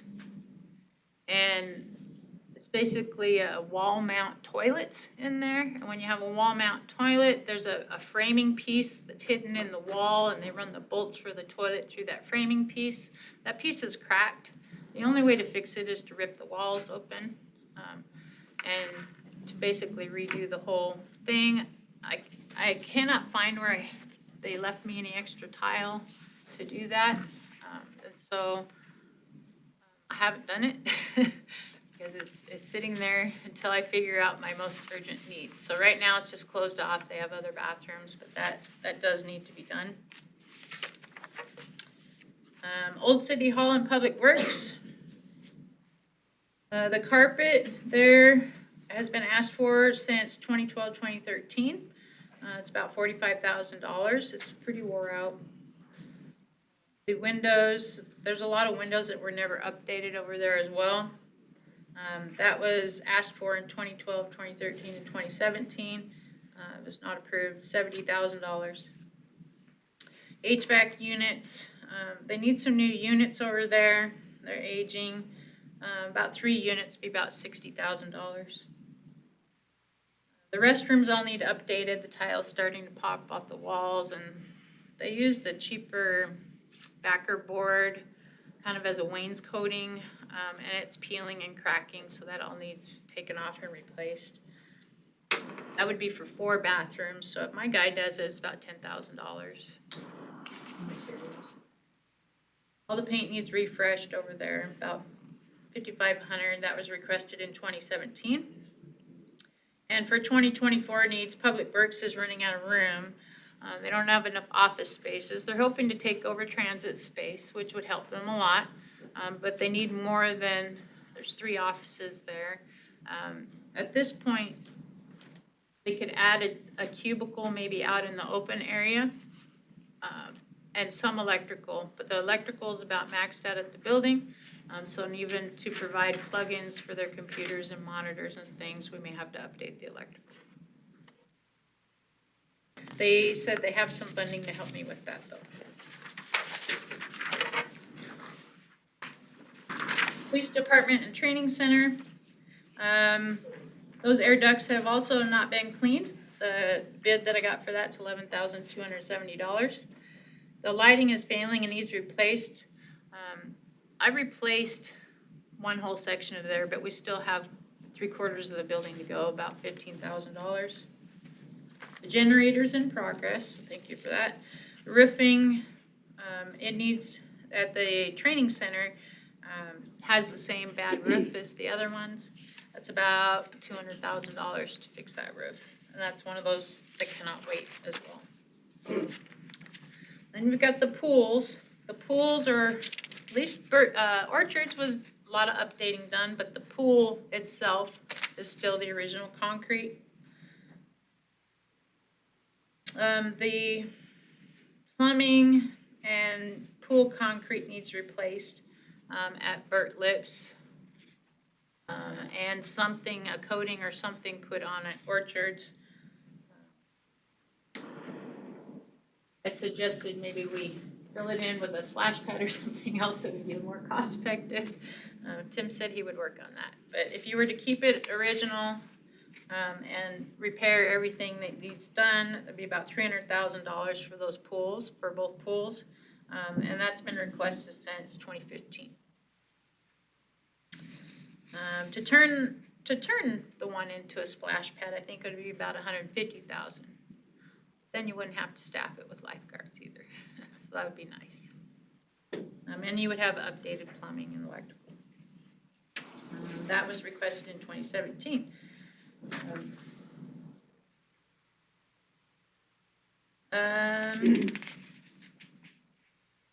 Repair pool shell, including new plumbing, install a new side climbing wall was requested in 2017 through 2022 for a cost of $150,000. That was deferred. And then the liners, I requested this last year. That's about $200,000 if prices haven't gone up. Service center. They're running out of room up there because the departments have grown. Biggest running out of room space, I guess, would be the mechanics. They have more equipment to service, but they don't have any more room to do it. It was requested to add on since 2016, but if you add on to that building, you then have to update all the fire, the sprinkler system and so on in that building, which would cost you about $100,000 to $150,000 just for the fire system. And then you've got the addition costs as well. Traffic control is the same as Station 4. They're identical buildings, exactly footprint for footprint. That roofing is also the bad lot that we got. It has failed. It's $200,000. It needs all the asbestos abated out of it. It's still all original, $150,000 for that. The exterior needs painted very badly. If you want to keep it, it's $25,000. That was been asked for since 2012. The air ducts have never been done in that building as well, about $11,000. So that's where I came up with the total of $10,065,770. These are not mostly wants, these are needs. And when I first started here, I was like, your plan, that's not gonna work. But I didn't know all the details, so I couldn't come to you then. So I'm coming to you now. Now I have the facts, good idea of costs and what we need. might not be a bad idea to get rid of some of the buildings because the amount of cost needed to go into an old structure, maintenance-wise, doesn't make sense.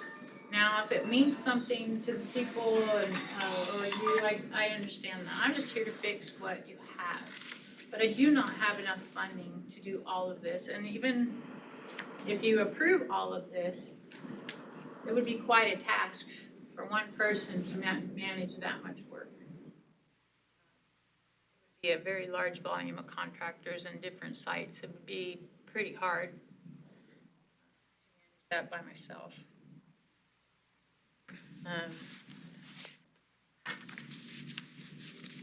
Valerie, I just want to say thank you. I'm guessing that prior city councils have not seen this amount of detail.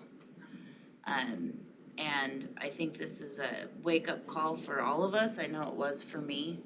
I knew that you'd bring some deferred maintenance, but when you and I spoke, gave me the number, it was not a good feeling to have. And so I just appreciate this. I really like that you, not only did you come to us with this list that is gargantuan, and I think it's gonna spur hopefully some really good conversation about how we move forward, but also some solutions. And so I hope that we get to talk more about a possible added staff so that you can then work with the directors on really prioritizing those needs and maybe even what buildings we can look at offloading. It's for me, this is something that we might have to make some big changes in the directions that we were going. Obviously, that's just my voice, but I'm very thankful to have this information because I think that 2023 started off with a pretty scary ordeal that should make us want to not allow any more deferred maintenance. First and foremost, for the health and safety of our community and our staff, but also because we do not have unlimited funds. And we need to have hard conversations. So thank you for your thoroughness. Yeah, does anybody have any questions for Valerie? Counselor Towsley. I don't have questions. I just want to thank you for the amount of work you put into this, to be able to present this to us. And I see people, I try not to be one of those people that they seem to have a lot more joy in purchasing something than maintaining those things. And I don't want the city to be that way. And now I have things that I can look at for sure to make sure that the city isn't being that. And I appreciate that. Thank you. Counselor Forsman.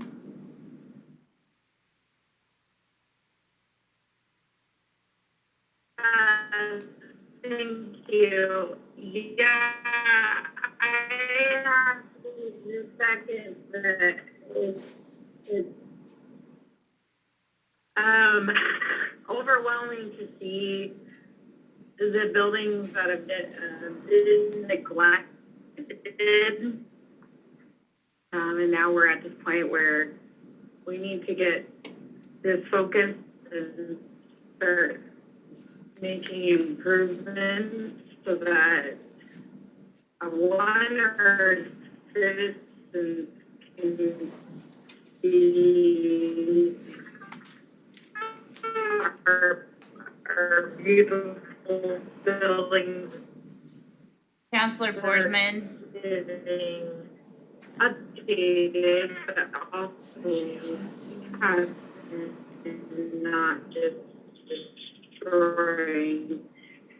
And so I think this is an eye-opener for me, definitely, where the taxpayers' dollars can, but I appreciate that you took the time so that we can hopefully forward on building. Thanks, Counselor Forsman. You you're not coming through the greatest, so, hopefully you were done.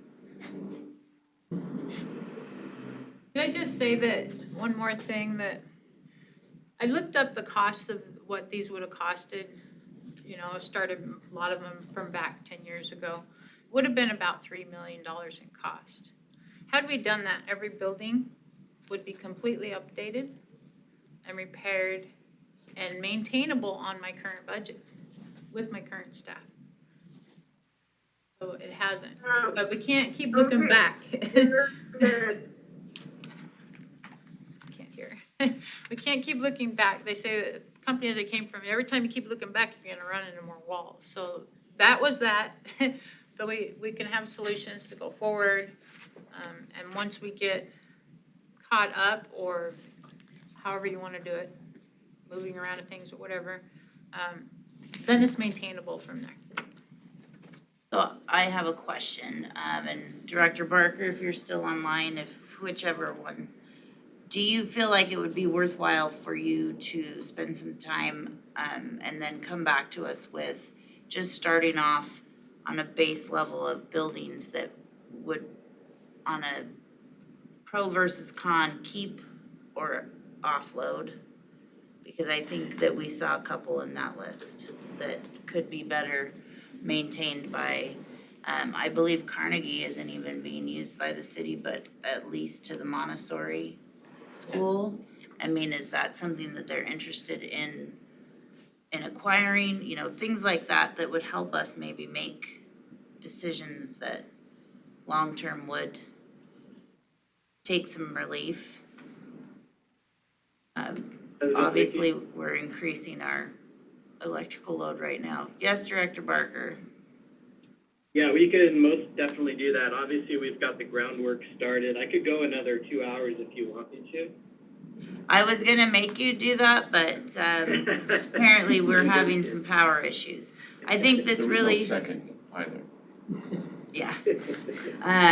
So I think this is a We viable, would be happy to, we'd be happy to do that, and we can incorporate something like that, whether we want to do that at a work session, as opposed to roping it into, like our budget presentation coming up. We were hoping for a budget presentation that we could key in on some of the, most needed aspects of this list that were presented today.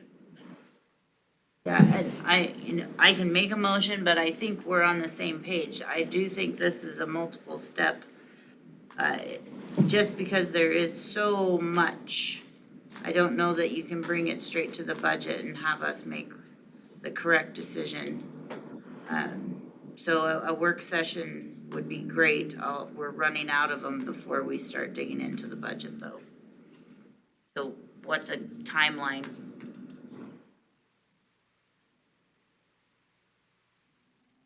Director? Yeah, sorry, but struggling with the mute button. I'll be back in town, next Monday, and then Valerie and I can sit down and we can put together kind of a timeline of when we think we can get something to the council. I think that would be great. I don't know that we need to make a formal motion. I think that the nods around the table, and I believe what Counselor Forsman was saying is that she's was overwhelmed and very interested in learning more. And I believe Counselor Spiegelmeier is now on. Can you hear me? We cannot hear you.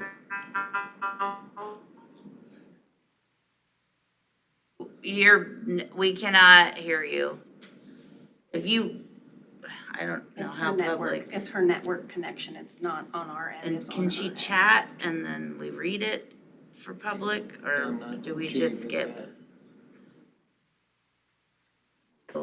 People, we're good. Oh.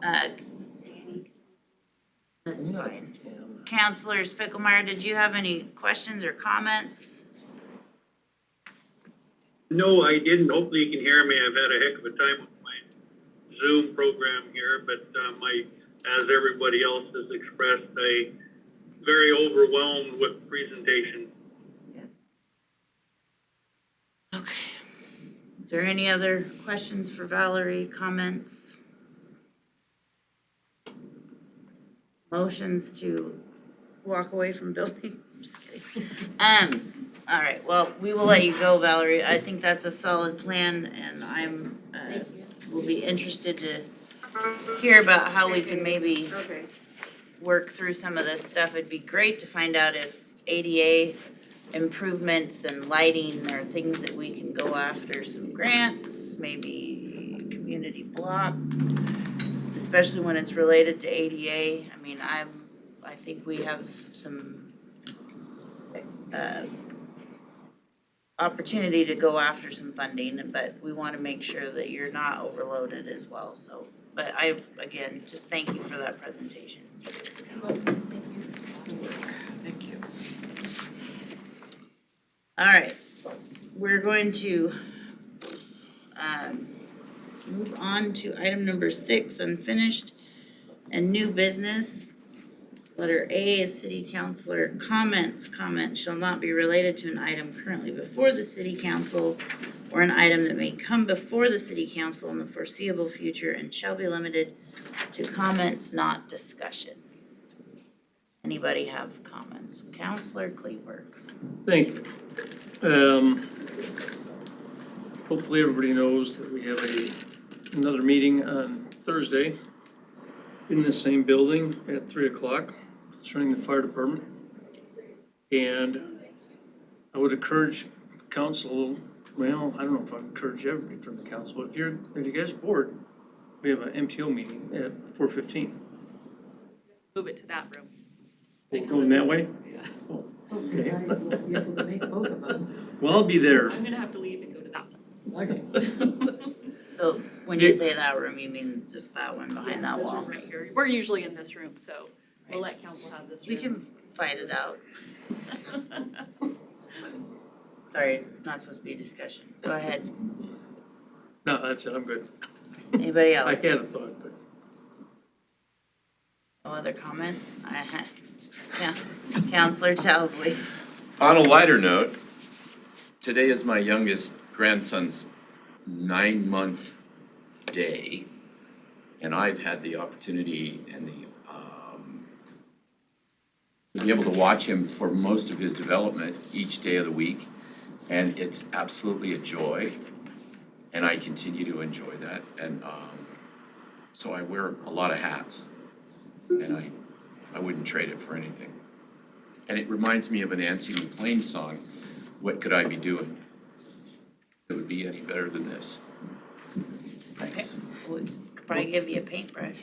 Counselor, one more. I know how to paint. Real quick, speaking of birthdays, pleasure of my life to take my wife out for her 15 3/4 birthday last Wednesday. Next year she'll be legal. She's a leap year baby. Got it. Counselor Spickelmeyer, I see your very yellow hand up. Go ahead. Thank you, Counselor. Just to pass on, depending on the weather, of course, but my family and I will be doing a little spring cleanup on Thane Grade this Sunday. So if anybody'd like to join us, we'll probably start about 10 o'clock and go until we get too tired. So if you get bored and you see some people out on Thane Grade, pull over and give us a hand. What day was that again? That'd be this Sunday. Okay, thank you. Sunday on Thane Grade. Sounds like a heck of a time. Yep, Um, very fun. I don't have anything, so we'll move on to letter B, city boards and commission liaison updates. I just gave my MPO. All right, moving on. The mayor is not here, so he does not get to comment. Letter D, advisory board and commission appointments. We have none. Letter E, agenda topics. Anybody have an agenda topic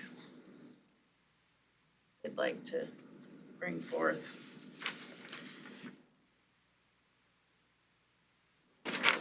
Seeing none, I'm gonna move on to item number 7, adjournment. Second.